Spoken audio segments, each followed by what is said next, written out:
Peggy 16.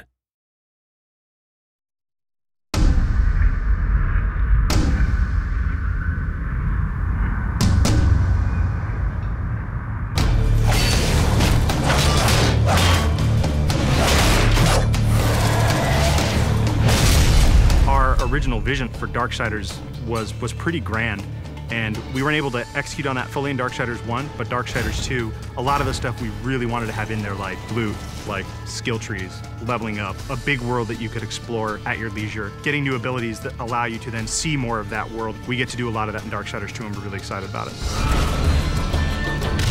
When we were coming up with the loot for the game, we had a lot of fun. We knew the weapon types and the armor and stuff that Death would wear, but obviously we want to have a lot of variety and allow people to really make their guy look different from their friends. Let me tell you about loot. It's the best new feature we're adding to Darksiders 2. You get to pick whatever gear you want to use.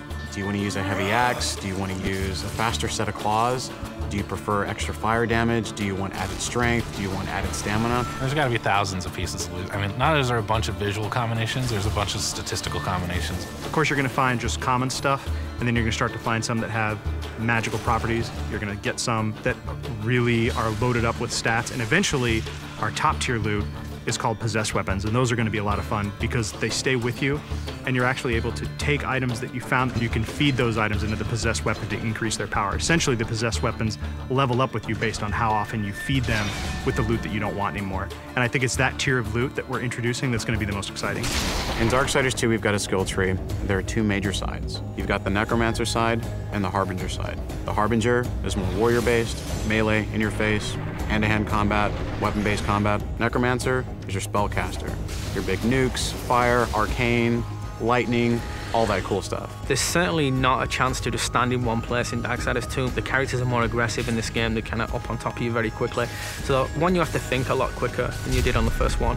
But because you've got so many different tools to handle that combat now, players can handle it in a lot of different ways. They can hold back and use a lot of the magic if they're not very good at the melee combat, but you can also get in and get through from a very up close and personal style of gameplay. So it's really down to the type of player who's playing the game.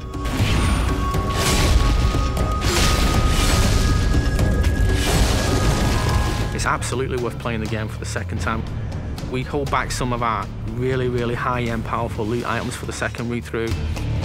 There are quests that are going to force you to explore the world into nooks and crannies you didn't even know existed, and to go down through some pretty serious content. And some are funny, some are serious, but there's a lot to see. It sort of harkens back to the elements that were special in old school games. That's what we really wanted to pack into Darksiders 2. We want people to sense our passion. It's a game made for gamers by gamers.